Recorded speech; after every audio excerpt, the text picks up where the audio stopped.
की, परम पूज्य आचार्य गुरु विराग सागर जी मुनि महाराज की, अहिंसामयी विश्व धर्म की।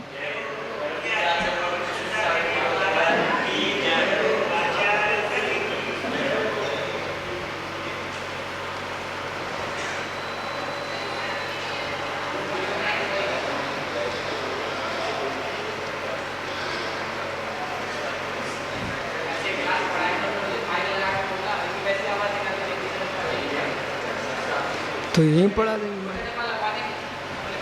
हाँ डिब्बा तो रखा, चलो पढ़ने दो।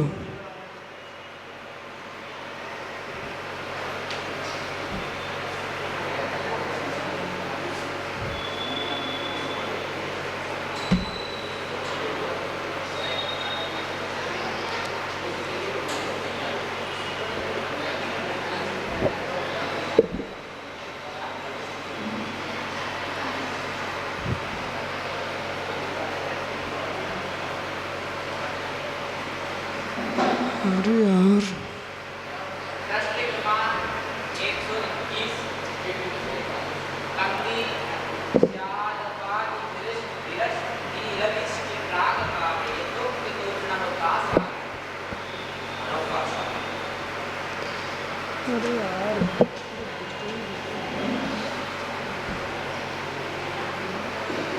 हमको देखना पड़ता है।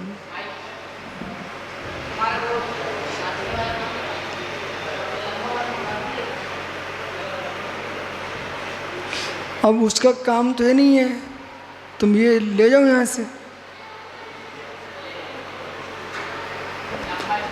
अरे क्या बहुत परिग्रह बढ़ गया यहाँ, हमको बहुत इस जितना बढ़ जाता ना उसकी बरगना आंसू फैलने लगती है।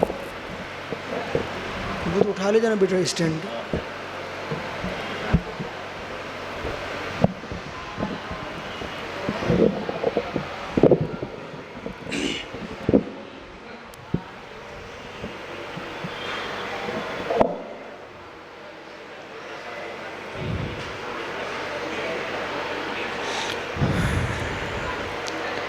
आचार्य प्रवर भगवत विद्यानंद स्वामी अष्ट सहस्री ग्रंथ में 4 अभावों में प्राग भाव की प्रधानता से यह व्याख्यान कर रहे हैं। तो हमारे पास शब्दोड़ा अस्त्र है, भेदा भेदात्म के गे, भेदा भेदात्म के गे और भेवा भेद संध्या। तुम्हारी बुद्धि भी भेदा भेद हो, भेदा भेद गे और भेदा भेद संध्या। गे भेदा भेदात्मक है, तुम्हारी प्रज्ञा भी भेदा भेदात्मक है। तो अनपेक्षे एतापेक्षे अनपेक्षा नयो दुर्नया।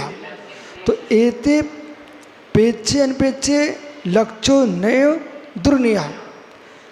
तो यदि इनमें अपेक्षित भाव है तो नय है, अनपेक्षित भाव है तो दुर्नय है।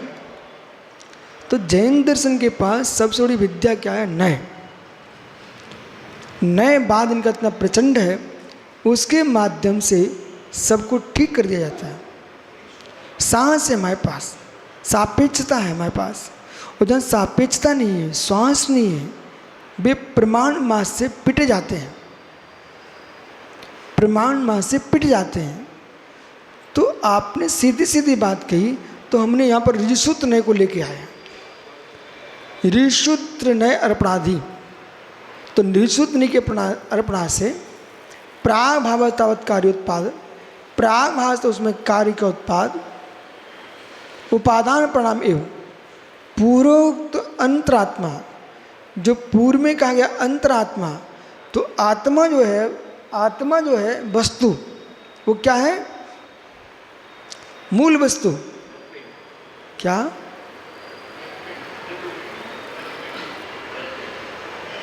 क्या बोल रहे, जोर से बोला करो।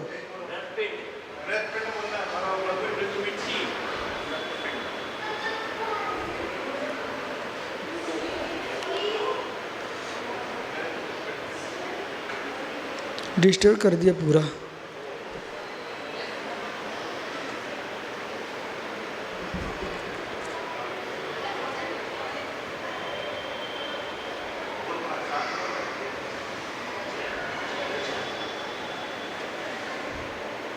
कहाँ पढ़ रहे भाई?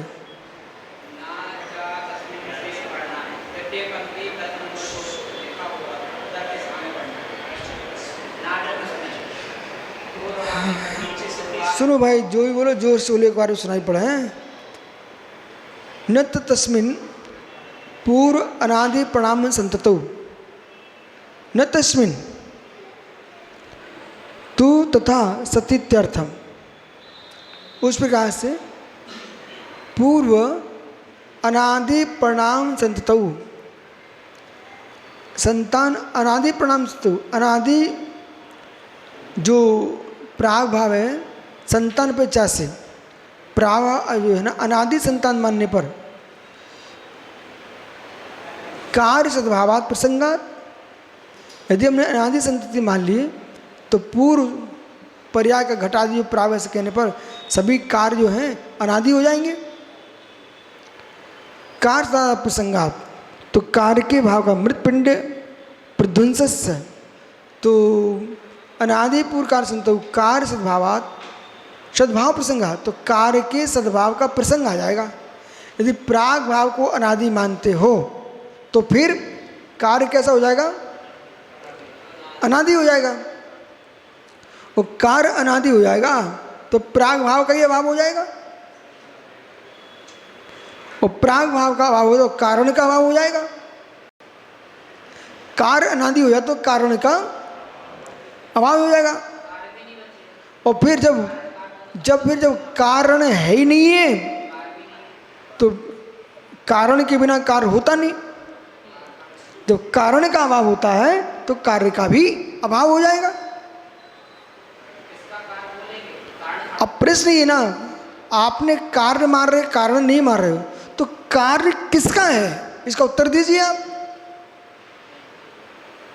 कार्य किसका है? कोई कारण तो होना चाहिए। प्राग भाव विनाशस्य, प्राग भाव का विनाश मानने में कार रूप तो कार्य रूप तो उपगमात, तो प्राग भाव का अभाव मानने पर मृत पिंड प्रध्वंसस्य, जैसे मिट्टी के पिंड का विनाश, प्राग भाव विनाशस्य कार रूप तो उपगमात, तो प्राग भाव का विनाश होने पर जब प्राग भाव का विनाश मानोगे तभी तो कार्य प्रकट होगा। तो कार्य पूर्व प्राग भाव नहीं है तो कार्य प्रकट कैसे करेंगे? जब तक प्राग भाव नहीं मानोगे काद्रोमनादि साथ, तो काद्रोमनादि साथ, इसलिए यहाँ पर कह रहे हैं प्राग भाव विनाशस्य कार रूप तो उपगमात कारोत्पाद छय हेतु इति। भूल गए क्या आप लोग? इसको कितनी बार बात की, बहुत दिन तक इस पर व्याख्यान हुआ था। कारोत्पत्ति छय हेतु, कारोत्पत्ति छय हेतु बोलिए।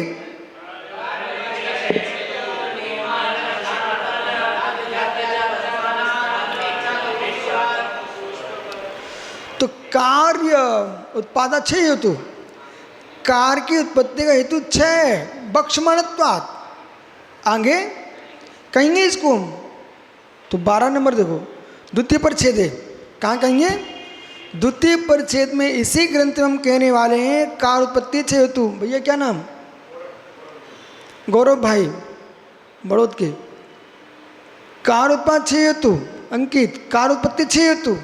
जब भी कार की उत्पत्ति होगी तो 6 से होगी। कल नहीं थे क्या आप? अभी समझाता हूँ 1 मिनट में। कार्योत्पाद 6 हेतु, बीज का 6 होगा। अरे भाई इधर देखो, मैं समझा रहा हूँ 1 मिनट में। बीज का 6 होगा तभी अंकुर होगा। अंकुर हुआ है नहीं, बीज का 6 हुआ है। बिना बीज के क्षय के अंकुर नहीं हो सकता। और वृक्ष बनेगा तो अंकुर का क्षय होगा। आप जन्मे हो, पूर्व पर्याय का क्षय हुआ है। मिट्टी पिंड का क्षय होगा तब घट बनेगा। लोही का क्षय होगा तो रोटी बनेगी। मनुष्य पर्याय का क्षय होगा तो दूसरी पर्याय मिलेगी। तो कार की उत्पत्ति का हेतु क्षय है। कार उत्पत्ति क्षय हेतु, कार उत्पत्ति क्षय हेतु, ये सिद्धांत है। इसलिए अब क्षणकम क्षणकम यदि वो पकड़ ले इस विषय को तो वो क्या पकड़ता है। देखो मैं कब से कह रहा हूँ, नाश से उत्पत्ति होती है, नाश से उत्पत्ति होती है। आप लोग मान ही नहीं रहे थे और अब मान लिया आप लोगों ने। आप जैनी भी कह रहे हो कार उत्पत्ति क्षय हेतु, तो बौद्ध कहेगा कि देखो मैं क्या कह रहा हूँ, क्षणिकम सब नाशवान है, नाश से उत्पत्ति होती, नाश से उत्पत्ति, लेकिन उनके नाश की उत्पत्ति किसमें? अवस्तु में उत्पत्ति होती नहीं है।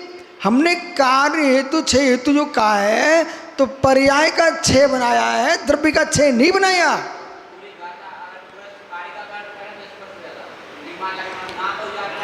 इसलिए कार्य उत्पत्ति क्षय हेतु नियमात लक्षणात् पृथक न तो नातु जात अवस्थान्तर धन पेचा खपुष्पत, ये तो बोल दिया हमने। खुश खपुष्पत, आकाश का फूल, जात्यंतर नहीं है, द्रव्यांतर नहीं है, वहाँ द्रव्य रहना चाहिए, उसी में कार्य उत्पत्ति क्षय हेतु बनेगा। जैसे कि लोई मिट्टी है तभी रोटी बनेगी, लेकिन जो मिट रही है लोई का आकार मिटा, आकार मिटा, आकार न कि आटा मिटा, न कि आटा मिटा, न कि आटा मिटा। सही है? अनुस्वीत रहना चाहिए। कौन सा शब्द प्रयोग करोगे यहां?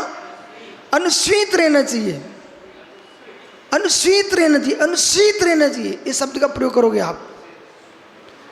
अनुस्वीत पूर्ण रूप से सा निरंतर निरंतर निरंतर अनुभव। विशेष पता है आपको क्या चल रहा है?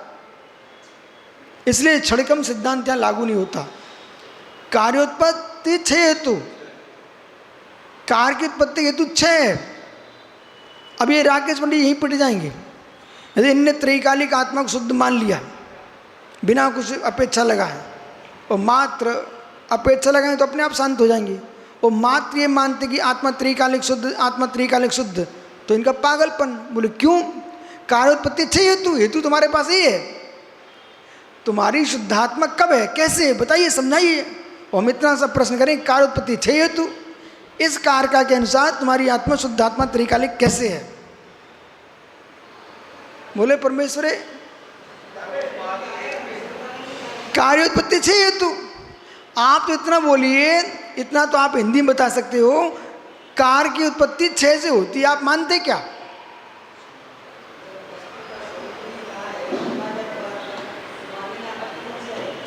बहुत बढ़िया, तुम इतने सीधे साधे हो तो विषय को खींचते क्यों हो? अच्छा पंडित देखो, बहुत बढ़िया विषय चल रहा। कार की उत्पत्ति हेतु क्षय है, ठीक है। अब जो लोग बिना समझे आत्मा को त्रैकालिक ध्रुव्य पूर्ण शुद्ध है स्वभाव से, तो कौन नहीं नए सापेक्ष मानते, हम भी मानते हैं। लेकिन जिसने कहा नहीं आत्मा त्रैकालिक शुद्ध है ही, है ही, है ही, आगे पीछे कुछ नहीं सुन रहा है, उससे कहना पागल इधर बैठ।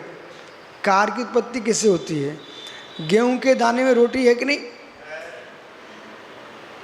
गेहूं के दाने में रोटी है कि नहीं? नमो जिनाए, गेहूं के दाने में रोटी है कि नहीं? है। तो रोटी है, उठा के खाओ रोटी।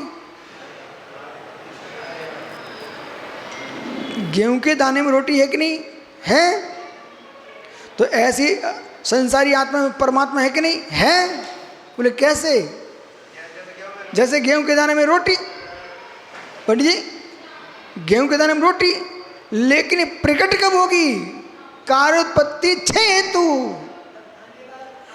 जब दाने को पीसोगे ना, दाने का छः कराओगे तब आटा बनेगा, आटे का छः करोगे तब लोई बनेगी, लोई का छः करोगे तब रोटी बनेगी, और रोटी का छः करोगे तब पेट भरेगा। और रोटी का छः अंदर होगा तब मल बनेगा, और मल का छः होगा तो खाद बनेगा, और खाद का छः होगा फिर दाना आएगा। कार्योत्पत्ति छः हेतु, ये चेन चल रही है, चेन लगातार निरंतर, बराबर। क्या क्या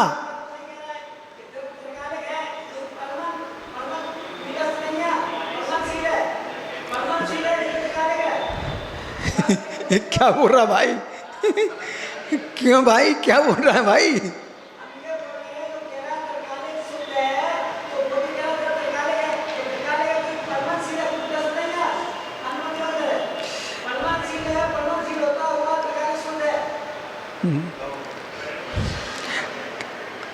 कोई बात नहीं है, सुन लो इनका, कोई बात नहीं है। मित्र ये बताइए, सिद्ध परमात्मा कार्य की कारण है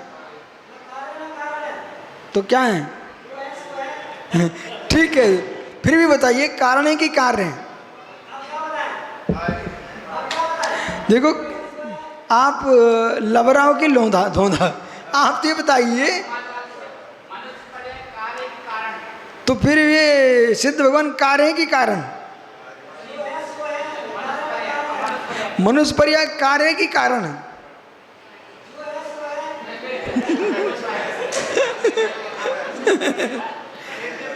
अरे भाई, जो है सो है तो ठीक है,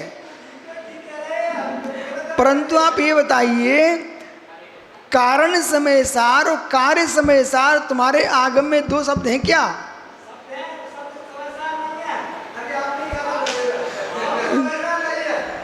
ठीक है, शब्द समय सार नहीं है, पर समय सार की व्याख्या के साधन तो हैं।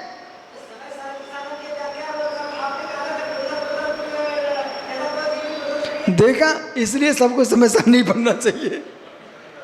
देखो बेचारा खिसक गया, ऐसी बातें कर रहा है। अरे भैया समझो। अच्छा पंडित सुनो, कारण समय सार और कार्य समय सार, तो कारण समय सार स्वीकार करोगे तभी कार्य समय सार प्रकट होगा, बराबर। तो कार्योत्पत्ति छह हेतु, इससे हम क्या करवा रहे हैं? संसार मुक्तस्य। ये सूत्र आपके आगम का कि विशुद्ध सारे घर का है, तो बोलो आगम का है कि नहीं? संसारो मुक्तस्य। अब सुनिए ध्यान से, आप लोग जो ग्रंथों को रटे बैठे ना, इनका प्रयोग कैसे करना पड़ता वो सीखिए आप। अब हमने कहा दूसरे अध्याय का सूत्र लेके हम आए यहाँ पर, संसारो मुक्तस्य। अब इनने आगम का सूत्र मान लिया, और ये जो सूत्र आगम का उमा स्वामी ने लिखा है, इस धवल जय धवल, तो धवल जय धवल तो बाद के ग्रंथ हैं, षटखंडागम है मूल ग्रंथ। तो मूल ग्रंथ षटखंडागम में त्रिस स्थावर आदि सबकी व्याख्या की गई है, संसार मुक्त की व्याख्या की गई है। सिद्धांत का अर्थ ही है जिसका अंत सिद्ध हो, ठीक है। तो संसारो मुक्तस्य, अब देखो प्राग भाव प्रध्वंसा से इसमें लगेगा, संसारो मुक्तस्य, तो संसारी जो मुक्त है, तो सिद्ध पर्याय के लिए संसार पर्याय स्यात् साधन कारण, ऐसा बोले। अब तुम नया प्रश्न खड़ा करोगे, अशुद्ध शुद्ध के लिए अशुद्ध कारण कैसे बन सकता है? जो प्रश्न आप कर सकते मैं ही किए देता हूं, सार सत्य इधर देखो। ये मुमुक्षुओं का प्रश्न है एक, शुद्ध पर्याय के लिए अशुद्ध पर्याय कारण कैसे हो सकती है? इनका दृष्टांति बेजोड़ है। दृष्टांत क्या है? अरे इधर देखो ना मेरी तरफ, मैं इनकी तरफ से बोल रहा हूं अभी। दृष्टांत ये है कि श्रोण धातु से ही श्रोण का कड़ा बनेगा, लोहे से थोड़ी बनेगा। तो अशुद्ध के आश्रय से शुद्ध कैसे हो सकता है? शुद्ध के आश्रय से शुद्ध होगा, ऐसा इनका प्रश्न है।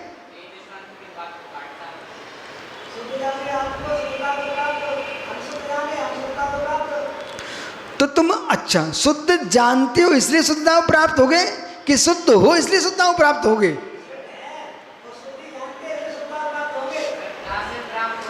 तो आप श्रद्धा से शुद्ध हो कि व्यक्ति से शुद्ध हो? आप श्रद्धा से शुद्ध हो, श्रद्धा से शुद्ध हो कि अव्यक्ति से शुद्ध हो? नहीं, श्रद्धा से शुद्ध हो कि अव्यक्ति से शुद्ध हो? पंडित जी,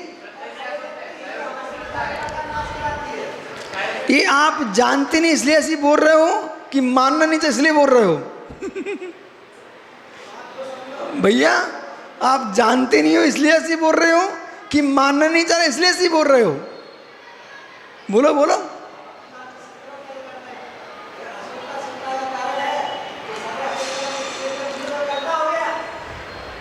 अब सुनिए, ये सारे प्रश्न हैं न हमारे न इनके हैं। ये सब बातें आगम में लिखी रखी हैं ऐसी, जो बोल रहे हैं हम बे लिखी हैं, वो हम बोल रहे हैं वे भी लिखी हैं। सुना कि नहीं आप? अब बात है कि ना समझों को ये समझना नहीं चाहिए। जो समझदार बन के आए वे ही समझ पाएंगे। बातें दोनों लिखी, इधर देखो क्या लिख रहा है, कायोत्पत्ति छेतु, उधर ये लिखा है आगम में समय सार में लिखा है आत्मा त्रिकालिक शुद्ध है। ठीक है, अब समझिए, ठहरिए। त्रिकालिक शुद्ध, इसमें कोई शंका नहीं। सारस्वत जी, त्रिकालिक शुद्ध आत्मा वो कैसी शुद्ध है? वो तुमको दृष्टि में देखना पड़ेगी। कैसे देखना पड़ेगी? अन्नोनम पवसंता दिनता उगास मनन मनस्य मेलनता विड़िचम सगम श्रवण विजंती। अरे भाई, सोने की डली कीचड़ में पड़ी, सोने की डली कीचड़ में पड़ी तो उसमें कीचड़ लिपट गई, तो कीचड़ सोना बन गई कि सोना कीचड़ बन गया? ना कीचड़ सोना बनी न सोना कीचड़ बना। कीचड़ कीचड़ ही है और सोना सोना ही है। परंतु जब उठाने जाओगे तो तुम्हें समल दिखेगी, कीचड़ लिपटी दिखेगी। लिपटी दिखेगी तो तुम कहोगे गंदा सोना है, और पानी डाल दोगे तो सोना धुला कि कीचड़ धुली?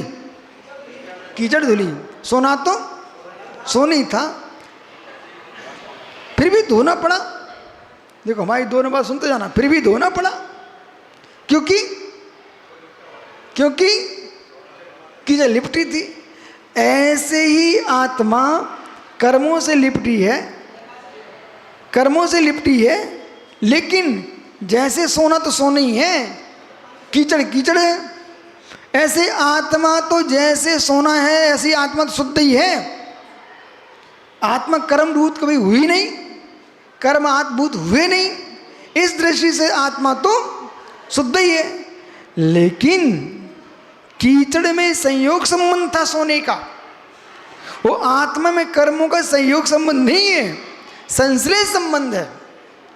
तो वो कीचड़ तो ऊपर के पानी डालने से धुल गई सोने की, तो सोना सोना चमकने लग गया।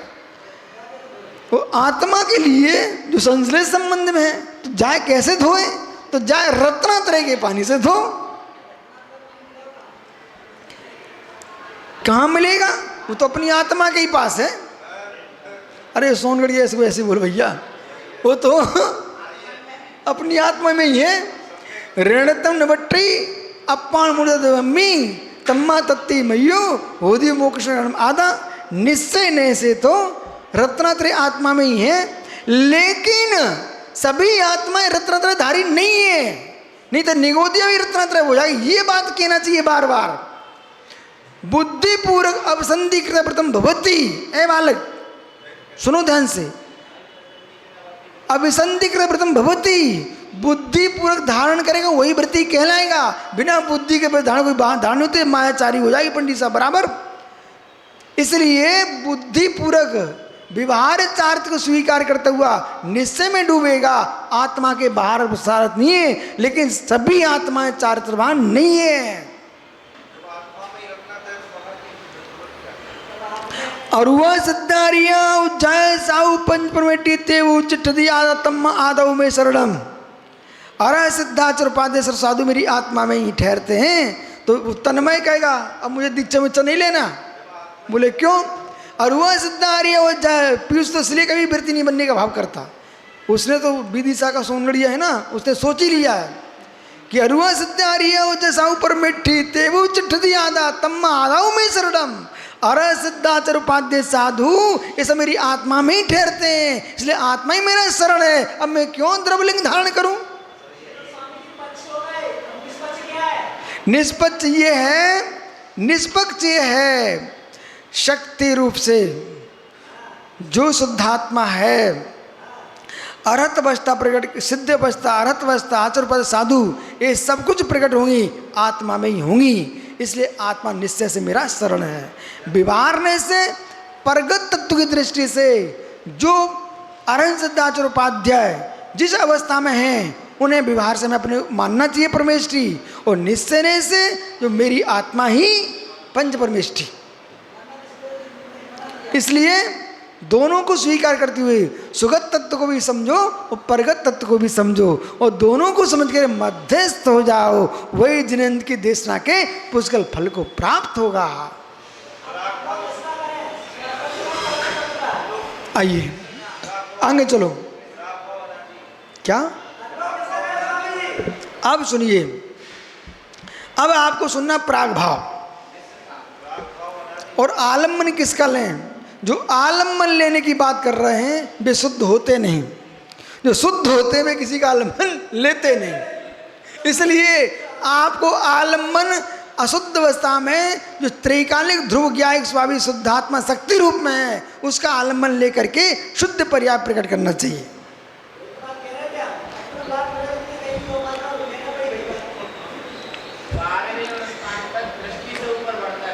तो कार्योपाच्छय हेतु देखो भाई पंडित, ऐसा है कुछ पक्षी अंडे पे बैठकर सेते हैं, कुछ पक्षी दूर घूमते आंखों से बच्चे को सेते हैं। ऐसा आप मानते हो क्या? आजकल तो बहुत बड़ा मोबाइल वगैरह के युग हैं, वो आप सब लोग उसके तो उसमें बहुत सारे ऐसे पड़े होंगे कि ऐसे पक्षी भी हैं जो निगरानी रखते हैं अपने बच्चे को से रहे, ठीक है, और फिर उस पर बैठ करके ओज आहार देते हैं, उससे बच्चा चूजा बढ़ता है। ओज आहार, अंडों में ओज आहार, ठीक है। इसी प्रकार से प्रथम गुण स्थान से जब जीव साधना प्रारंभ करता है मिथ्यात्व के मंदोदय में, ठीक है, इसकी साधना को भी हेतु बनाइए आप, सर्वथा निषेध मत करो। यदि सम्यक्त्वाचरण चार्थ की ओर अनुमुख हुआ है और द्रव मिथ्या छोड़ा है, ऐसा मिथ्या दृष्टि जीव का जो मिथ्यात्व के साथ की गई साधना है वो भी सम्यक में साधन बनती है। आप लोग मानते क्या? हम तो मानते हैं। चलिए, ऐसा जीव छठवें गुण स्थान तक आप ऐसा मानो कि चिड़िया अंडे पे बैठ के सो रही। छठवें गुण स्थान तक ऐसा मानो कि चिड़िया अंडे पे बैठ के सो रही है, ठीक है। सप्तम गुण स्थान से ऐसा देखो कि चिड़िया आंखों से निगरानी कर रही है। आहा, ऐसे पंडित जी सप्तम गुणस्थान से 12वें गुणस्थान तक जो हमारी साधना है वो दृष्टि की साधना है। आहा, सर्वाधिक साधना दृष्टि की है।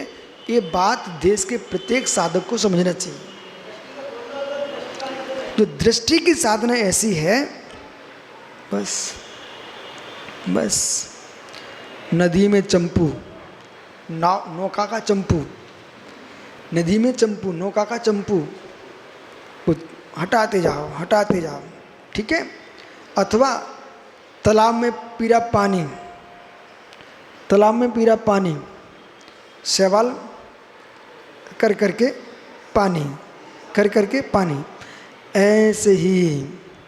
अथवा आगे चलते चलो, अथवा माँ का गर्भ शोधन क्रिया, अथवा माँ की गर्भ शोधन क्रिया, तीर्थंकर की जननी की देवियों के द्वारा गर्भ शोधन क्रिया, जो जैसे मल पड़े माँ खाए, वे माता वे देवियाँ अलग कर देती। ऐसे ही राग देश का मल पड़े, मेरी आत्मा की दृष्टि तुरंत यूं हटा दे, तुरंत यूं हटा दे। अथवा ट्रक के ऊपर वाइपर, कांच के ऊपर वाइपर, पानी गिर रहा, बूंदें पड़ रही, वो तुरंत हटा रहा है, साफ साफ। ऐसे ही हम मोक्ष मार्ग हमारा वाहन जा रहा है, इस पर राग देश की दृष्टि जैसी कीचड़ पड़ता है, हटाओ हटाओ, एकदम शुद्ध स्वच्छता को बना के रखे। ये दृष्टि है, पानी बंद, वाइपर बंद, कांच स्वच्छ, ये केवली भगवान है। अब ये कहें सरस्वती जी पिंडे लिखा, बताओ जी गुरु जी कहाँ लिखा है? सब बातें, सब बातें नहीं लिखी होती हैं, सिद्धांत लिखा होता है। अब तुम लिख लो, लिख लो कि ये दृष्टि है आपकी, मल शोधन क्रिया, मल शोधन क्रिया। पंडित जी मल शोधन क्रिया, तो सप्तम गुण स्थान से मल शोधन क्रिया, द्रव्य कर्म, नो कर्म, भाव कर्म को हटाओ। कार्योत्पत्ति हेतु मेरा सिद्धांत पक्का, तो मानो चाहे नहीं मानो, मैं प्रभावित होने वाला नहीं हूं आपसे। कार्योत्पत्ति हेतु बक्षमाणत्वात्, आगे कहेंगे द्वितीय परिच्छेद, प्राग भावात, प्राग भावात, प्राग भावास्तु, 14 नंबर, 14 नंबर,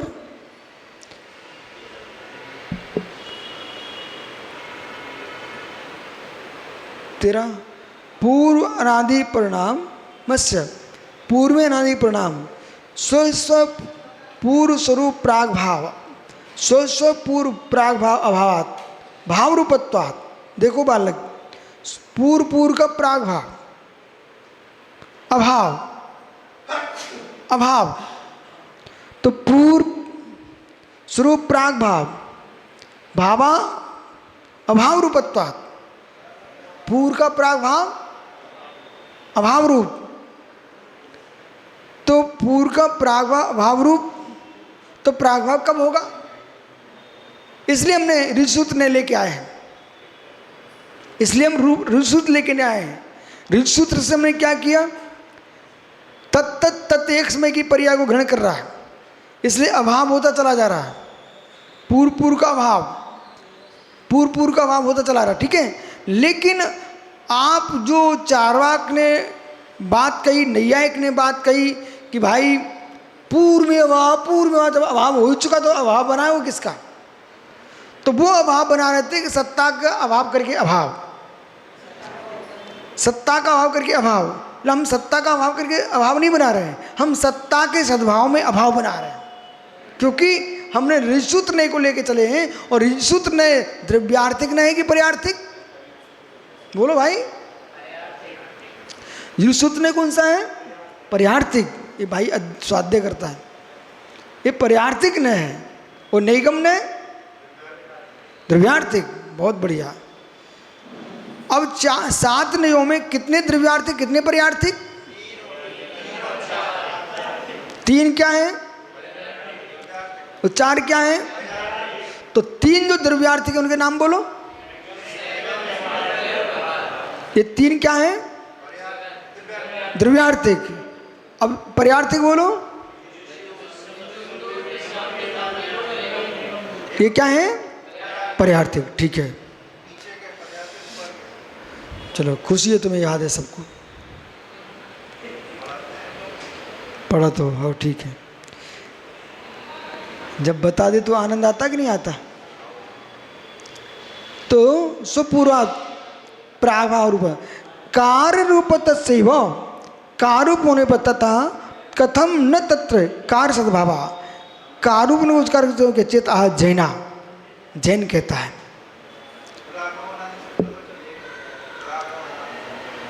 प्राग भाव घटस्य प्राग भाव मृतपिंडा, मृतपिंड में घट का प्राग भाव है। मृतपिंड में घट का संजन सागर, मृतपिंड में घट का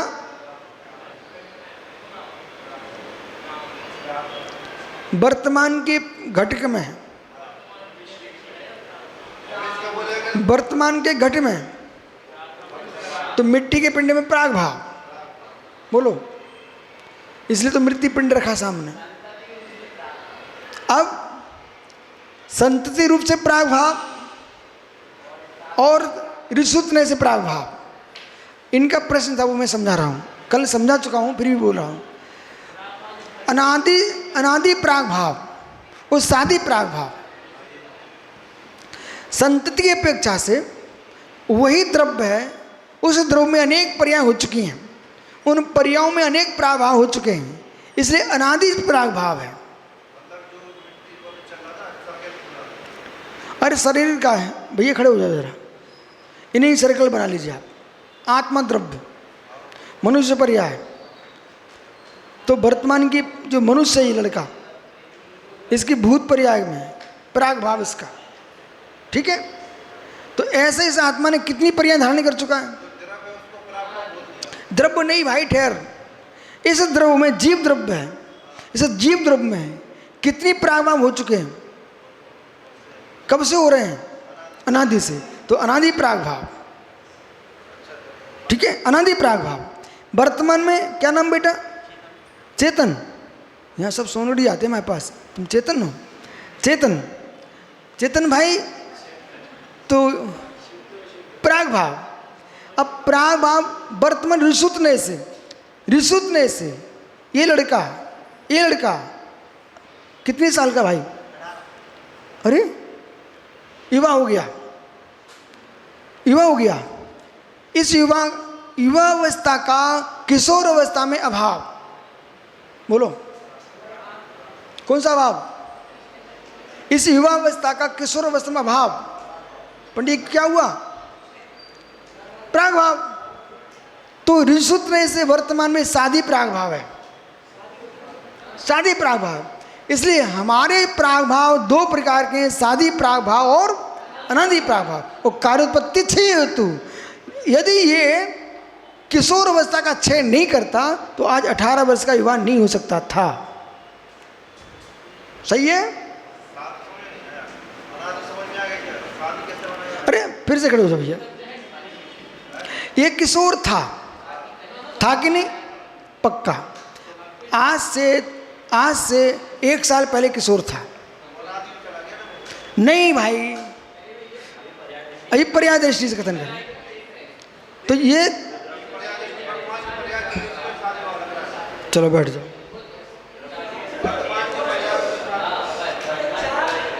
इसलिए तुम जैसे लोगों को मिथ्या दृष्टि को समझाने के लिए वे बेचारे समझ नहीं पा रहे थे वस्तु स्वभाव को, उन्हें समझाने के लिए पंडित साहब प्रागभाव की जरूरत पड़ गई। जो पंडित जी सुनो, ईमानदारी से जो भेद को ही एकांत मानते थे, अभेद को ही एकांत से मानते, नित्य को ही एकांत मानते, अनित्य को ऐसे नित्य सांख्य, नैयायिक, वैशेषिक, बौद्ध इत्यादि मतों को समझाने के लिए ये 4 भाव हमने सम्यक रूप से कथन किए हैं।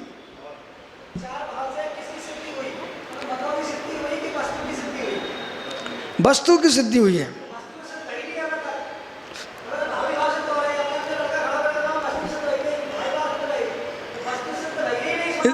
ये चिल्ला कौन रहा है? ये चिल्ला कौन रहा है? आइए, ऐसा है ना, वस्तु एकात्मक नहीं है, वस्तु 6 प्रकार की है पंडित जी। वस्तु 6 प्रकार की है, वो आप कहोगे मुझे मिथ्या दृष्टि क्यों बोल दिया? अरे भाई समझ, वस्तु 6 प्रकार की पंडी, ये 4 भाव 6 द्रव्यों में लगेंगे। इसलिए आप चेतन वस्तु की प्रधानता से कथन कर रहे हो तो चेतन वस्तु में लगा लीजिए, अचेतन की व्याख्या तो अचेतन में लगा लीजिए। मेरा दृष्टिकोण है 6 द्रव्यों में वस्तु स्वभाव को समझना। तुम्हारा प्रोजन 6 द्रव्यों से है और परम प्रोजन आत्म द्रव्य से है। आओ आओ 7 बज गए।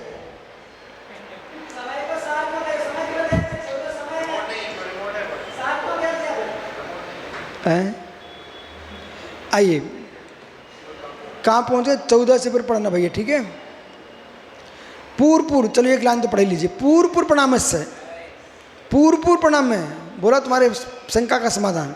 संतति मानादि विवक्षितः का रूपत्व भावात, संतति के पेचा से अनादि विवक्षित का रूपत्वा भावात। देखो कितनी सुंदर बात कह रही।